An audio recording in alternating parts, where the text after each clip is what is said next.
So hello everybody, my name is Emily Carter. I'm just gonna, is there anybody else who needs muting there? Just gonna mute, oh no, yeah. So my name is Emily Carter and I am, or was, an art teacher for many years in a secondary school. And I have worked for Art Bytes for a year and a bit now. I very much love Art Bytes because I'm very passionate about it. It's about children and enabling children to be creative in this context of primary school and actually showcasing their work. So for me, that's win-win. I'm just going to introduce my colleagues that are just, you might be able to see them at the top of the screen there. There is Helen, she is the lead for the Northwest, and there is Jane, who is the lead for the South. So if you haven't seen us, because I know that we're a lot on emails, and you might not see our faces or hear us, but we are here. We are real. So just introducing those two people there. So I am just going to go through some basics of kind of the key elements that I would go through as an art teacher. I have done a previous video which is on our YouTube site under Art Bytes, and that has other things in it and other artists in it. So if you like this one, then you will like that one as well, and you can link those two together. We also have, I just wanted to, and I know his face isn't there, but Paul, and it says Stanton Bridge, they won last year. And the little girl who won on, and if you haven't seen that video, you need to watch it because it makes me cry every single time I watch it. It's a beautiful, beautiful video of her winning. Okay, so I'm going to share my screen. I've got some little videos to play and I've got a PowerPoint as well. Why is that up there? So this is what we're currently looking at today. So we're looking at primary CPD. If anyone has any trouble, just put it in the comments and one of the other team will be able to pick that up. And don't worry if the links don't work, we'll send out another email afterwards with the links in and things like that if that hasn't worked, because I know technical things can happen. So yes, this is just simple skills and artist connections. So for me, it's very important that the children understand not just historical artists such as Monet and Van Gogh and all of this kind of thing, but also contemporary artists as well. So that's why I've added some contemporary artists in for this presentation. We are very much connected to the NSEAD, which is the National Society for Education in Art and Design, and we are also linked in with Artsmark. So if any of the schools are Artsmark, then we are linked in with that also. You can, if you do this QR code just on here, you will be able to see our virtual gallery with all of last year's work. So when you are teaching, when you're in your primary situation and your year fives, you might think about some of these statements and questions here. So think about your own experience with art growing up. Now mine was great, hence why I then ended up being an artist, and I was an art teacher and carried on being an artist afterwards. But it might be that you might have really not enjoyed it. Or you might get very frightened when you pick up a pencil or you pick up a pen, and that is why I've done these kind of really simple gestures here afterwards, just to show you that it doesn't have to be something that's really, really complicated. Everyone can access art, and if you just embrace it a little bit, the kids will pick up on that as well, because they will love it. And how does it shape the way that you teach it now? So think about that question. If you have that association with art that's not very good, then maybe that's because your association of art is not great yourself, and so that's being passed on to the children that you're teaching. So it's just changing those things and changing the way that we speak about art as well. I know I was brought up, not me personally, not my parents, but in the society that I was brought up, it's the starving artists. Artists can't do this, artists can't do that. Yet in fact I am now an artist, and I always knew I was going to be an artist. But societally, it was said in various places that I couldn't be an artist. But in actual fact, look where I am. I am. So just think about that when you're teaching the kids. So I have split this up into different sections. Now, if you look at the other YouTube video, I've looked at different elements. So when we talk about a piece of artwork, we talk about the fact that there are key elements within the piece of artwork, and those are colour, pattern, texture, line, and then I've forgotten the other ones. Form, and the other ones will come back to me. You can tell it's been a couple of years. So the first one I wanted to just go over was colour. So this is a tool that we use all the time. And if you don't have one of these up in your classroom, then I would highly recommend doing that, because I refer to it all the time. And this is a colour wheel. So all the colour wheel shows us is how to mix colours. So if you were to mix the yellow together with the red, then you would end up with the orange and other variations within that as well. So they're all just there. Now, the two key sets of colours that I tend to use are the harmonious colours and complementary colours. Harmonious colours sit next to each other. So you might want to talk to the children about hot colours. So you can see how the yellows going through to reds are hot, or warm colours. The other set of harmonious colours could be these ones just sitting next to each other here. You could link those to cool colours, but also things like the sea. This one could be linked to things like fire. And we call those, when they're next to each other on the colour wheel, we call those harmonious colours. And the other set of colours is complementary colours. Now, there are many other sets, but these are just the two that I used to always teach, because it made a lot of sense when you're creating pieces of artwork. And your complementary colours sit opposite each other on the colour wheel. So if you've got yellow at the top here, opposite on the colour wheel will be purple. Now, if you put yellow and purple together, they will help each other sing. And that's the kind of word that I like to use. And it's that complementary style to it. Opposite blue is orange, and opposite red is green. So those are your complementary colours. So if a child was doing a piece of artwork and their main colour was yellow, then they might want to add in that little bit of purple just to really emphasize that piece of artwork. And I've just put a little bit down here about the two words that I've just talked about there. When we're thinking about pattern could be repeat pattern. So it could be something that they do over and over and over again, maybe a printing process. So if any of you have done printing before, or even if you haven't, some of the key ones would be mono printing, lino printing, collagraph printing. So those prints repeat over and over and over again.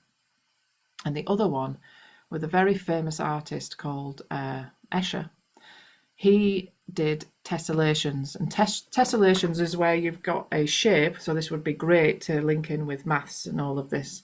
If you've got a shape and the shape interlocks again and it interlocks again and it interlocks again until you've ended up with this piece of artwork that is all of the shapes that are exactly the same shape, but they're just interlocking, and that's called a tessellation. They can be really effective. Quite a simple thing to do, but when you do them over a big scale, it looks really, really good. And then this is one of the first videos that I just wanted to show you. So this is Keith Haring. So I'm just going to take this off here. Now, apologies because I've got this zoom thing at the top up here, which is very annoying. Oh, everyone gets to see that. So, sorry, my thing is in the way here, so I'm just going to bring that down. Keith Haring. So the first picture I'm just going to show you here is Keith Haring. Now, if you can't hear this, just put it on mute, or if it's not working, just put it on mute and you can follow the link afterwards. Everybody was like this mantra that Keith Haring really lived by. He wanted people to experience the transformative power of art, how art heals and how magical it is. He really cared about issues and really wanted to use his art to be of service to his fellow man. He speaks to religion, sexuality, and race in his work, as well as, of course, AIDS activism. Keith Haring dissolved boundaries between high and low, between the street and the museum galleries. To this day, his art answers to these times right now. This is the first exhibition of Keith Haring's work at a museum in Los Angeles. And with that in mind, it really is a show that expands on the whole breadth of the artist's career. So the exhibition is titled after a quote from the artist's journals, "Art is for Everybody." And that was really the guiding principle for his work and his practice. You can see that in the subway drawings, chalk drawings that he made on black pieces of paper that were used to cover up advertisements in the subways in New York City. When Keith was making chalk drawings in the subway, it was less about him becoming this famous artist. It was more about being compelled to share and to expose people to art. He wanted to heal, he wanted to make people laugh, he wanted people to be moved in some way. From the very beginning, he was activist in his practice. He creates these really intense, all over canvases with really intricate compositions that address key social issues of that time. So he speaks to nuclear disarmament, he speaks to the Free South Africa movement, and makes several works that are critical of apartheid. The last gallery is dedicated to his AIDS activism work, and there's several paintings on view, as well as posters that he made as a part of the grassroots movement that was really about educating the public about how AIDS spread, how HIV spread, and supporting people who were affected. If you're only using your eyes to experience this show, you're gonna miss a hell of a show, because you should come in open, think about who this man was and the time he lived in and the struggles he was dealing with, the challenges of the time, and how similar they are to the current challenges. And I think that's why it pops. I think that's why it resonates. It is complex in its simplicity. So you can see there with the Keith Haring that his work is really, I'll go on to the Keith Haring slide here. The Keith Haring one is really colourful. So you could definitely use those colours that we've just been talking about there. It also relates to LGBTQ+, so you could talk about those types of things within the classroom curriculum as well. I've put all of these sections here together on the left-hand side, but on the right could be some possible things that you could look at. So first off, you could actually pick out some keywords. So if you're particularly looking at something as in the curriculum at this point, it could be love, friendship, or other words, you could look at objects that associate with that. So objects that mean a lot to the children. The children could even take a photograph of an object or bring in an object to school, and they could do some basic drawings. The reason why I chose the Keith Haring is because it is so simplistic but really effective, especially when you look at the colours. You could study still life as well. So it could be a bowl of fruit, it could be vegetables, it could be I don't know, vases, all types of different things to do with still life, skulls, that kind of thing. And especially with the chalk drawing down here, the children could, in their sketchbooks maybe, they could do just black paint in the sketchbook, let that all dry off. And then they could do some really simplistic lines, some really effective lines with white chalk, with coloured chalk, to create some of these quite simple shapes that you've got going on here. And then in the middle, this middle section with the really vibrant neon colours in, this could be where you are looking at changing the background colour. So you could use really vibrant colours in the background, you could use acrylic paints, poster paints, you could even do collage. So I've just put underneath here that you could actually look at doing collage, getting loads of magazines and getting all the really bright colours, newspapers even. The kids could cover the background with loads of vibrant colours and then do this really cool Keith Haring kind of pattern and shape over the top of it to represent that. And you can see how effective these look. Now, these might look a little bit simple, and if they are year 5, then you might want to make them a little bit more complex. And the complexity would come in through the background that they create. So you could have some really beautiful ones there. So that is the Keith Haring one. Now, if it allows me, if I go back to this one, one of the other words that we are concentrating on today is texture. Now, texture is a really big one.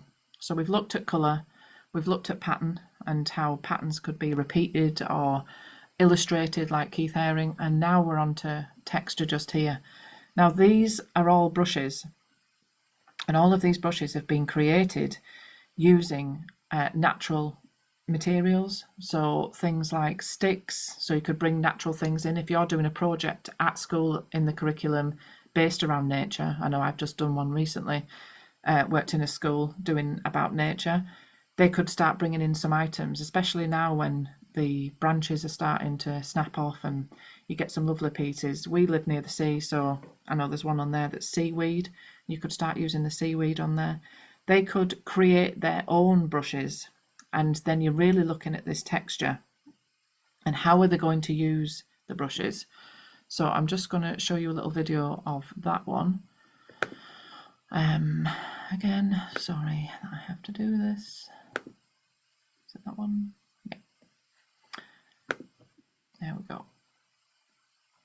So I've put this on mute just so that you don't have to listen to her. But you can see down the side that she's just got this series of different brushes going on, and she's attached feathers to them, pom-poms, kind of leaves and stuff on the top of there. And then she's just using some Indian ink. Now this can be very, very cheap. And you'll definitely be able to get it on your YPO. They do these huge, like 500ml bottles that should be around about £5 or £6, and the children can actually draw with them. Now this is quite a small piece of paper here, but you could do it as a really huge piece.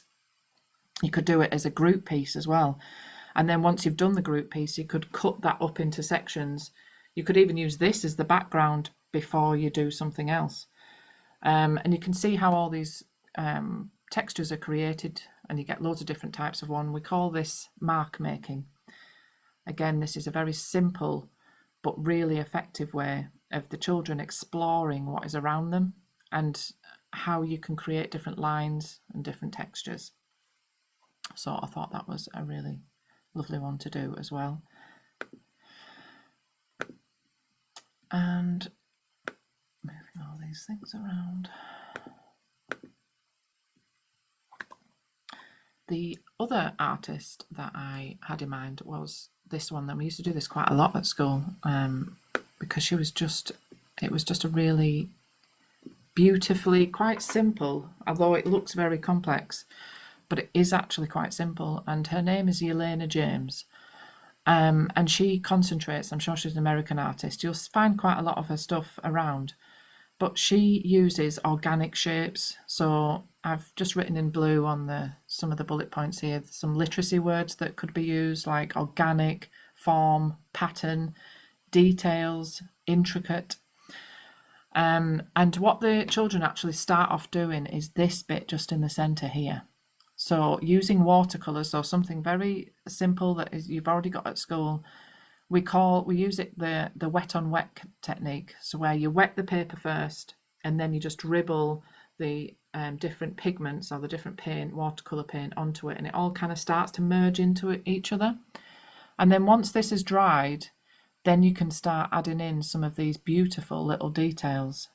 Now, you know, this is Yelena James's work, and she's been doing this for many years. The children might not be able to do something so complex, but every child will be able to put some form of pattern on there or some form of line. You could link it, again with literacy, you could link it to books. So the first ones that came to my head were Tiddler, which I've just written on there, and The Little Mermaid. But obviously if you've got a book that you're currently concentrating on that's maybe based around the sea, then this is a technique that you could use for that. Another thing that you could use here is you could take a photograph of the child. We used to do this a lot in school, where we would take a really nice photo, like straight on photo of the child looking straight at you, or even on the side like this.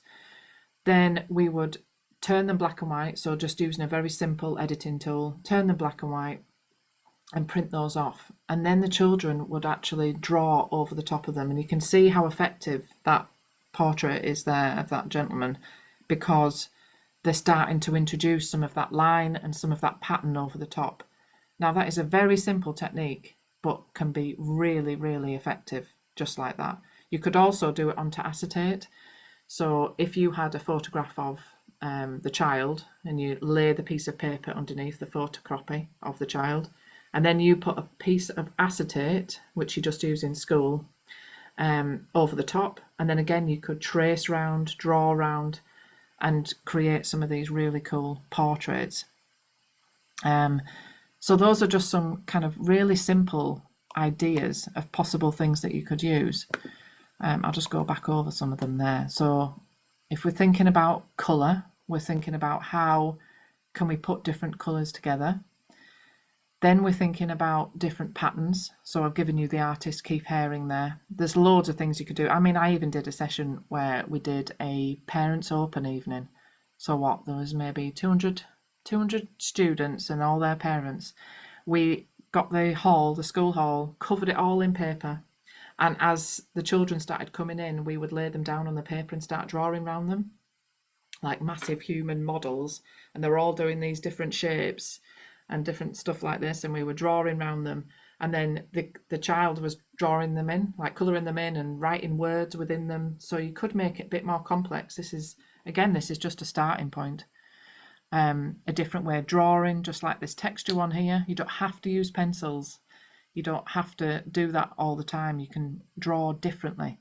I mean, drawing is still drawing in the sand, so if you are at a school that's near the beach, you could do that. If you're at a school that's near the forest, take them into the forest. Could they start creating pattern work and creating artwork within the forest using the leaves, especially at this time of year? You could take a photograph of that, and that could be used as your interpretation for the Art Bytes programme. That's where you could put that piece of artwork in, depending on how they take the picture. So there's quite a few options there. Again, your Elena James, your Keith Haring, so there's lots of different ideas and options on there. And these are just some links that we have, or that I have found over the years, that are really helpful. So you've got Access Art, they've got some great online resources. They've got a good Facebook group so that you can access different things in there as well. You've got Tate Kids. Now, if you haven't heard of Tate is a very famous art gallery, but their Tate Kids is really good because it's geared towards children. So, and they've got loads of lesson plans and all sorts of stuff on there, really engaging and really interesting artists. You've got the Superpower of Looking. We are actually doing a session with Superpower of Looking in a couple of weeks, or I am. So there's another really good one. They've got some very high quality pictures and videos that they've taken of these paintings, so you can zoom right in and see all the tiny little bits of detail. So that's a really good resource. And then obviously you've got your Artsmark as well. Again, they've got some great resources on there. Now is the time for signing up, and I know that you've signed up, but if you know of any other schools, or even schools within your MAT, if you are part of a MAT, that you think would benefit from Art Bytes, which everyone should be doing it, so that all the children can take part, then please do send our details on and encourage those people, because I know when I was teacher training, I'm still friends with 5 or 6 people that I teach trained with, so it's just passing that information on. And these are the emails for anyone if you need any of us. So mine's just the top one there. So I'm North, I'm Yorkshire and the North East and East Midlands. Helen is the Northwest, so that's Liverpool, Manchester, all that kind of area. And Jane is down south. Sorry, Jane. So I'm just going to stop sharing there. And if anyone has any questions or wants to add anything in, just go for it. Helen, you are already off. I am. Oh, I was just going to say I am West Midlands as well, of course. Oh, of course, yeah. Sorry, it's because I was last year. Yeah. Brilliant. Yeah, the event, the Superpower of Looking, is next Tuesday. It's a week today, actually, from 4 till 5. So I can send that link out to everybody afterwards to sign up for that if you'd like to. Yeah. Kelly, Hannah, Louise, Paul, Rob, does anyone have any questions about that? Was that helpful? Was it, what else would you have wanted in? All of that jazz. I found it really helpful, thank you. Yippee! Good. yeah, it's just thinking differently about the artists that you can use. You don't always have to go back to historical artists. And I know that it's real. Oh, I've just remembered my Keep Haring watch. I know it's really easy to go back to the Van Gogh and the Picasso, but there's so many more artists out there. And places like the Superpower of Looking is a really good resource to go to find new artwork. Anybody else? Any questions? Paul, I know you've got the whole school there. No, it's deleted me. No. Right, well, I'll let you all go then. If there's nothing else. Oh, it's all good. Was that helpful, Paul? Yes. Good, I hope so. All right, cool. Thank you all very much for coming. No problem at all.